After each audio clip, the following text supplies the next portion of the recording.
So yeah, today, oh my god, I wanna eat pasta, and like you can see, I've been busy and it's now burning. Okay, I'll go back to you. And what I do is I like a lot of onions and some raw onions and a lot of onions, but also like some carrots.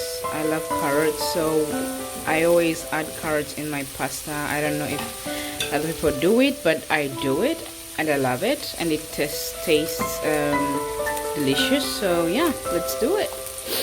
And yeah, it cooks for a while, not a lot, but just for a while before I add in the minced meat. So like you can see, I added the minced meat and changed the pan because the other one is too small, and now it's cooking.